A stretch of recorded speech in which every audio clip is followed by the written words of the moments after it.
Falamos nas outras unidades a respeito de um breve histórico do empreendedorismo, falamos a respeito de como identificar oportunidades, como traduzir isso em negócios, entendendo o conteúdo. E agora, nós vamos falar um pouquinho sobre como educar alguém ou como ensinar alguém a ser empreendedor.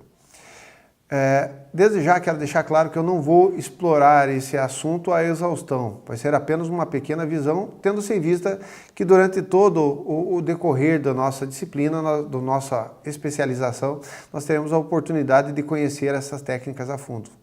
Mas desde já eu sugiro que uma boa leitura, principalmente nos livros Oficina do Empreendedor e Pedagogia Empreendedora do professor Dolabella, são muito bem-vindas. Pode-se ensinar alguém a ser empreendedor? Essa é a grande questão. E a resposta aqui seria depende. Depende do quê? Depende de vários fatores. Primeiro, dos estímulos que são oferecidos, da cultura, dos valores que são trabalhados. Mas é possível, sim, fazer com que algumas pessoas se transformem ou sejam empreendedoras ou consigam enxergar esse veio empreendedor.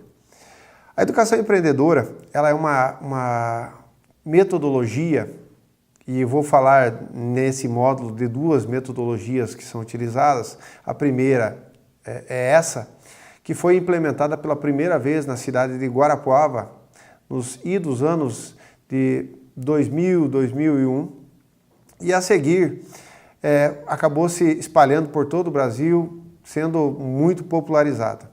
Ela traz algumas diferenças interessantes entre a educação tradicional e a maneira como ela trabalha. Por exemplo, na educação tradicional nós temos uma ênfase no conteúdo, ao passo que na educação empreendedora nós vamos trabalhar o processo da aprendizagem. Então, como a pessoa aprende, como ela consegue transformar aquele conhecimento em algo que mais tarde ela possa utilizar aí para modificar a sociedade ou o meio em que ela vive. Outras coisas interessantes, na educação tradicional nós temos alguns objetivos e eles são impostos aos nossos alunos, ao passo que na educação empreendedora os objetivos do aprendizado eles são negociados. Muitas vezes, e eu tenho tido a felicidade de conviver com alguns professores que têm essa capacidade de trazerem e de oferecerem o conteúdo aos alunos, e ao longo da aula esse conteúdo vai sendo trabalhado de forma que gere o interesse e em razão do interesse dos alunos que acabaram formando. Outra coisa interessante é o conhecimento teórico e abstraído aí, ou abstrato, que a educação tradicional traz, ao passo que na educação empreendedora o conhecimento é amplamente comentado ou complementado com práticas ou com experiências que podem ser trazidas para a sala de aula. Então, a educação empreendedora ela só tem vantagens e ela possibilita aos alunos criarem e desenvolverem suas capacidades. Dolabella, que criou ou melhor, que acabou trazendo para o Brasil e divulgando essa metodologia de ensino, ele comenta que os conhecimentos aí relativos ao sonho individual, eles passam a ser trabalhados como processo da aprendizagem. Desenvolve-se a criatividade, a capacidade, de aplicar aqueles conhecimentos.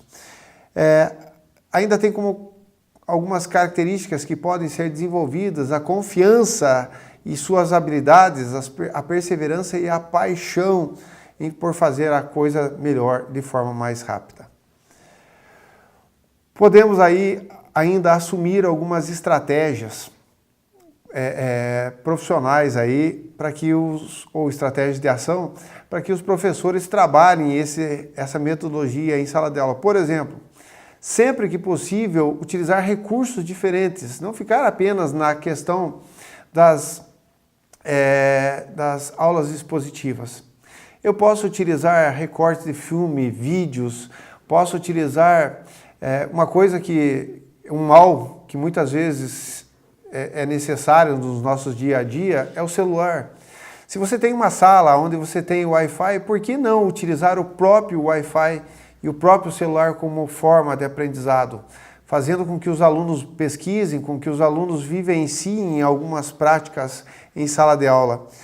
Estabelecer conexões com as lideranças da comunidade, com a liderança regional, com os políticos que pensam o desenvolvimento da nossa região. Para quê? Para que o aluno ou para que o nosso estudante ele possa estar mais contextualizado com aquilo que efetivamente é necessário. Podemos conviver pessoas ou convidar pessoas da comunidade para que elas possam partilhar o seu sonho. Conhecemos pessoas fantásticas no nosso dia a dia, que têm uma capacidade empreendedora fantástica. Por que não convidá-la para a sala de aula para contar como ela trabalha aquilo dentro da sala de aula? Eu já havia comentado isso, mas novamente, tornar o sonho individual como um processo de aprendizagem e da educação. Apoiar o conteúdo transversal, aí a inserção ou intervenção transversal do conteúdo, fazendo com que as disciplinas elas interajam e possibilitem um crescimento para todos os estudantes. Utilizar perguntas como estímulo e entendimento. E, por fim, evitar verdades absolutas.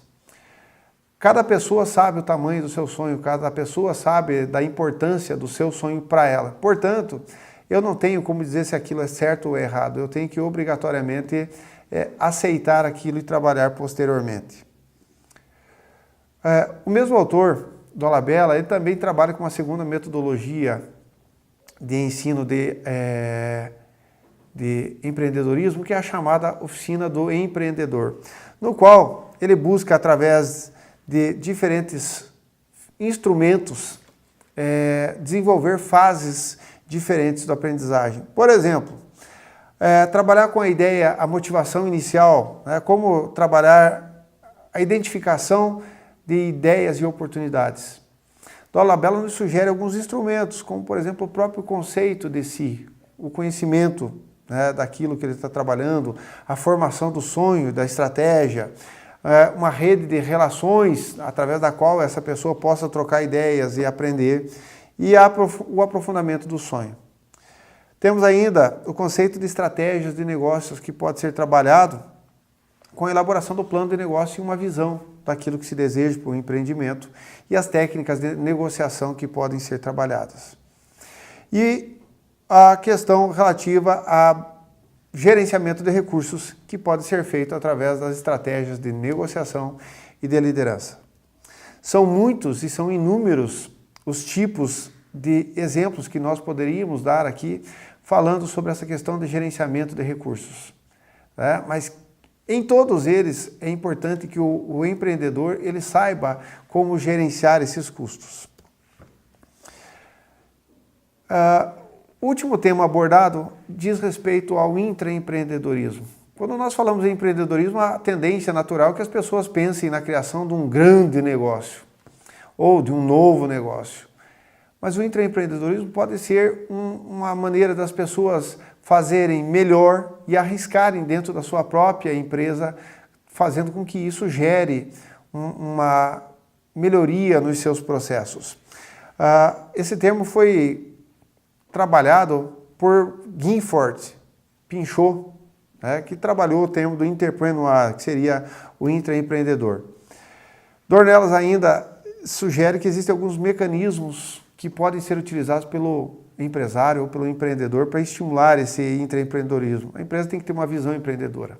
Sobretudo isso, abrir espaço para que as pessoas demonstrem aquilo que elas têm como desejo ou os seus anseios. Possibilitar altos níveis de delegação, oferecer recompensas a cada melhoria que seja apresentada e, sobretudo, trazer a voz do consumidor para dentro da empresa, para que a gente possa identificar o que ele realmente necessita. Os intraempreendedores são pessoas confiantes, são pessoas que possuem boas habilidades de negócios e, por que não, buscam criar uma boa rede de relacionamento. Existem várias outras características importantes para lembrarmos aí dos intraempreendedores. Gostaria de sugerir que fosse feita uma pesquisa sobre quais são os principais benefícios que esse intraempreendedorismo traz para as organizações. Bons estudos!